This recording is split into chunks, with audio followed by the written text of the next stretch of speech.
Yang pertama, kalau kita bicara tentang program kami, visi kami pendidikan bermutu untuk semua, ada alasan legal konstitusional yang menjadi landasan dalam kami mengambil dan membuat kebijakan yang berkaitan dengan pendidikan. Tentu yang pertama adalah pembukaan Undang-Undang Dasar 45, terutama alinea yang keempat, kemudian juga Undang-Undang Dasar 45, terutama pasal 31 ayat 1, 2, dan 3, kemudian juga Undang-Undang 20 tahun 2003 tentang Sistem Pendidikan Nasional, terutama yang berkaitan dengan setiap warga negara berhak untuk mendapatkan pendidikan yang bermutu, Undang-Undang nomor 14 tahun 2005 tentang guru dan dosen, Undang-Undang nomor 8 tahun 2016 tentang penyandang disabilitas, kemudian juga Perpres nomor 87 tahun 2017 tentang penguatan pendidikan karakter, Undang-Undang nomor 59 tahun 2024 tentang RPJPN, dan Perpres nomor 12 tahun 2025 tentang RPJMN 2025-2029. Ini adalah bagian dari landasan legal konstitusional program kami yang merupakan bagian dari amanah dan juga tugas Bapak Presiden untuk kita laksanakan bersama-sama. Kalau kita berusaha mencoba mengkaji tentang pendidikan itu, maka pendidikan merupakan bekal untuk menjawab tantangan masa depan. Ada beberapa hal penting yang menjadi bagian dari pertimbangan kami melihat ke depan, sebagaimana disampaikan oleh Pak Menko PMK tadi, bagaimana kita menghadapi tantangan revolusi industri 4.0, kemudian perkembangan kecerdasan artifisial, kemudian juga tentang keamanan cyber, transisi energi, perubahan iklim, ketahanan pangan, kesehatan, dan juga masalah yang berkaitan dengan kesenjangan ekonomi. Tadi malam sudah dipaparkan oleh Pak Amih Al-Khumami dari Kementerian Bappenas PPN, bagaimana tantangan yang kita hadapi dalam kaitannya dengan persaingan dalam dunia global dan apa yang bisa kita siapkan dalam menghadapi tantangan dunia global itu. Tapi sebagaimana disampaikan oleh Pak Menko tadi, pendidikan itu memiliki dua dimensi yang saling berkait. Saya menyebut yang pertama adalah dimensi konservatif yang berkaitan dengan konservasi atau pelestarian pewarisan nilai-nilai mulia, nilai-nilai utama yang kita miliki sebagai bangsa Indonesia, dan yang kedua dimensi progresif di mana kita sebagai bangsa harus terus bergerak maju ke depan, merancang masa depan dengan menjawab tantangan dan berbagai permasalahan secara optimistis berbekal kemampuan yang kita miliki. Kalau kita mencoba melihat data-data yang berkaitan dengan arti strategis pendidikan dasar menengah itu, kita bisa melihat bahwa lebih dari 30% penduduk Indonesia berada pada usia PAUD hingga pendidikan menengah.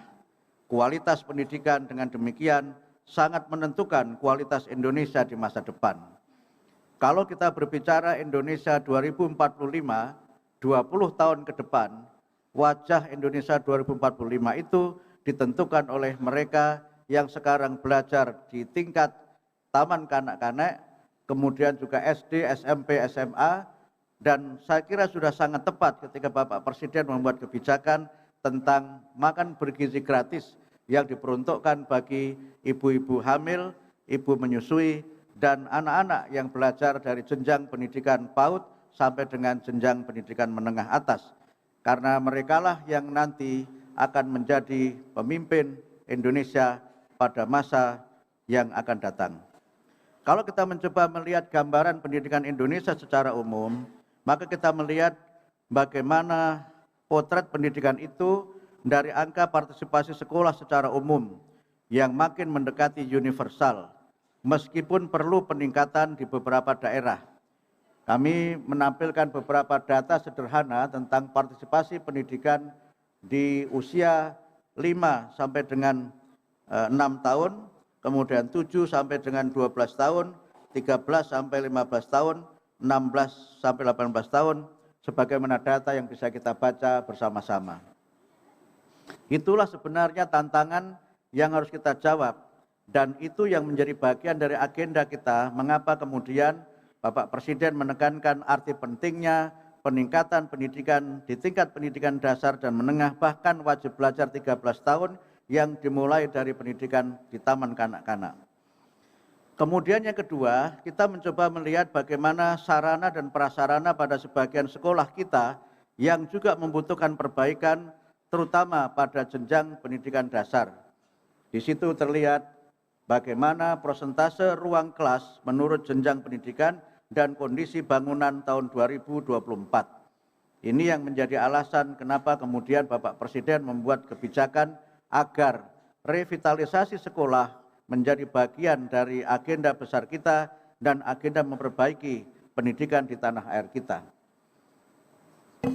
Kalau kita mencoba kemudian melihat hasil belajar yang juga masih menjadi tantangan kita bersama-sama, terutama adalah yang berkaitan dengan kemampuan membaca di bawah standar. 75%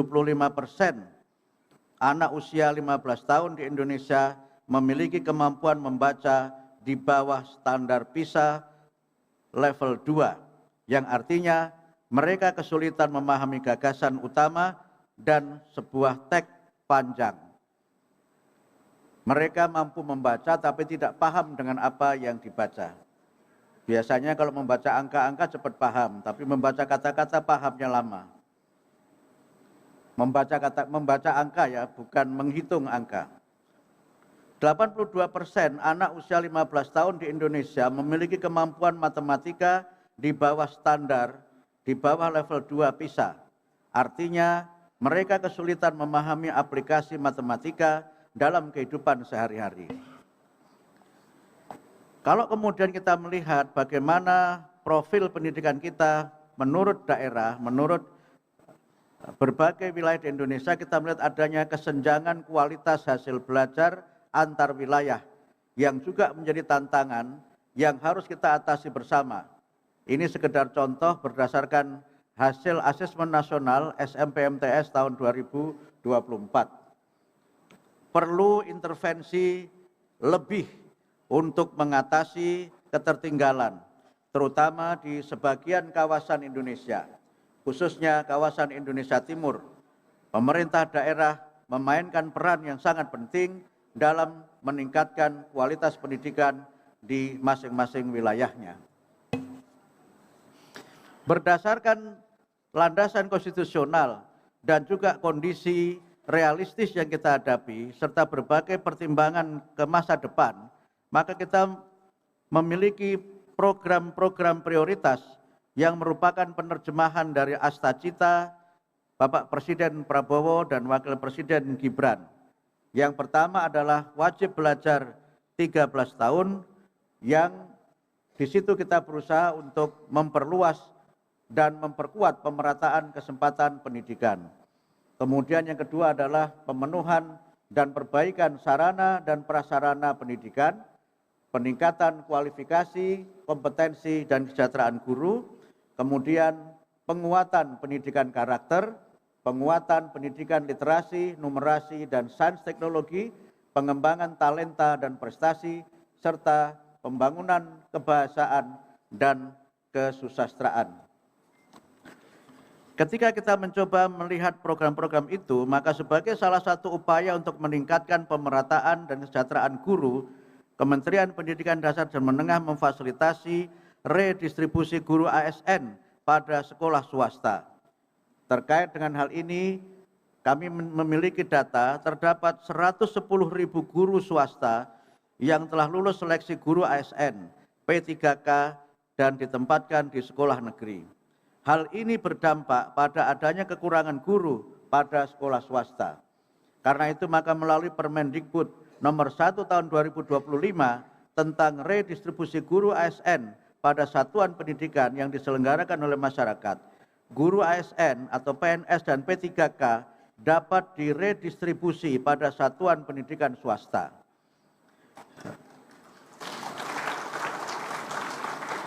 Redistribusi mempertimbangkan data kebutuhan guru pada satuan pendidikan negeri dan swasta. Redistribusi dilaksanakan dalam jangka waktu 4 tahun dan dapat diperpanjang 1 kali lagi. Sekolah swasta yang menerima redistribusi guru ASN tetap melakukan upaya pemenuhan guru pada sekolahnya. Kemendikbudrismen juga mengubah sistem pengelolaan kinerja guru, kepala sekolah, dan pengawas sekolah yang lebih sederhana, mudah, dan bermakna. Pengelolaan kinerja guru atau kepala sekolah dan pengawas itu kami lakukan melalui berbagai kebijakan, di mana pengisian kinerja guru dilakukan 1 kali dalam setahun. Dokumen administrasi mendapat verifikasi secara langsung dari atasan dan pengembangan kompetensi berbasis refleksi diri. Transformasi pengelolaan kinerja memudahkan guru, kepala sekolah, dan juga para penyelenggara pendidikan dan pengawas sekolah karena sistem ruang GTK Kemendikbudrismen sudah terintegrasi dengan e-kinerja BKN sehingga hanya memakai satu sistem. Bapak Ibu, kami sampaikan bahwa terkait dengan kebijakan ini kami sudah ada MOU dengan BKN dan program ini juga sudah mulai dilaksanakan. Untuk mengoptimalkan layanan pendidikan yang merata dan berkeadilan, Kemendikbudrismen melakukan transformasi sistem penerimaan murid baru atau SPMB, yang dengan sistem ini kami membuat kebijakan yang merupakan penyempurnaan dari sistem PPDB dan juga berbagai masukan dari para kepala daerah, para pengambil kebijakan, dan juga dari masyarakat. Kami mengambil kebijakan ini juga setelah melalui diskusi dengan Bapak Menko PMK, dengan Bapak KSP, dan juga dengan Kementerian Dalam Negeri dan pihak-pihak terkait yang mudah-mudahan pada tahun 2025 ini, tahun pelajaran 2025 SPMB dapat dilaksanakan dengan sebaik-baiknya. Kemendikbudrismen juga mulai mengenalkan penguatan karakter melalui 7 kebiasaan anak Indonesia hebat. Ini juga kami laksanakan dengan surat edaran bersama 3 menteri, Menteri Agama, Menteri Dalam Negeri, dan Menteri Pendidikan Dasar dan Menengah. 7 kebiasaan itu adalah kebiasaan bangun pagi, beribadah, berolahraga, makan sehat dan bergizi, gemar belajar, bermasyarakat, dan tidur cepat. Pelaksanaan di satuan pendidikan telah diamanatkan melalui surat edaran 3 menteri tadi, dan sekarang alhamdulillah sudah mulai terlaksana di banyak satuan pendidikan di seluruh Indonesia. Dalam rangka memperingati Hari Pendidikan Nasional, 7 kebiasaan ini merupakan salah satu dari lomba yang kami selenggarakan agar dapat menjadi motivasi untuk sekolah-sekolah dapat menerapkan 7 kebiasaan itu. Beberapa sekolah ada yang menjadikan 7 kebiasaan itu sebagai bagian dari sholawatan. Jadi sholawatannya dengan 7 kebiasaan, terutama di madrasah-madrasah yang dikelola oleh NU. Di Muhammadiyah tidak ada sholawatan karena tidak terbiasa dengan sholawatan. Beberapa ada yang ditulis di dinding-dinding sekolah dan sebagainya, dan ini alhamdulillah sudah juga menjadi bagian dari upaya penguatan pendidikan karakter, dan sekolah-sekolah telah memiliki sistem yang mengkoordinasikan antara orang tua, sekolah, dan masyarakat. Kementerian Dikdasmen juga akan menerapkan pendekatan pembelajaran mendalam atau deep learning, yaitu pembelajaran yang memuliakan agar tercipta suasana belajar dan proses pembelajaran berkesadaran, bermakna, dan menggembirakan. Pembelajaran mendalam ini sudah selesai naskah akademiknya, sudah selesai uji publik, dan sekarang kami dalam tahap persiapan untuk mengirimkan pelatih nasional ke Australia. Program ini merupakan kerjasama antara Kementerian Pendidikan Dasar Menengah dengan inovasi. Pemerintah Australia membantu kami agar pembelajaran mendalam ini dapat terlaksana dengan sebaik-baiknya. Kemudian untuk menyiapkan generasi yang melek teknologi, Kemendikbudrismen akan mengenalkan pelajaran coding dan kecerdasan artifisial dalam kurikulum, yang tujuannya adalah untuk meningkatkan literasi digital, meningkatkan kemampuan berpikir komputasional, meningkatkan pemanfaatan teknologi kecerdasan artifisial secara produktif dan bertanggung jawab. Opsi pembelajarannya sebagai mata pelajaran pilihan kelas 5 dan 6 SD, SMP, dan SMK atau SMA.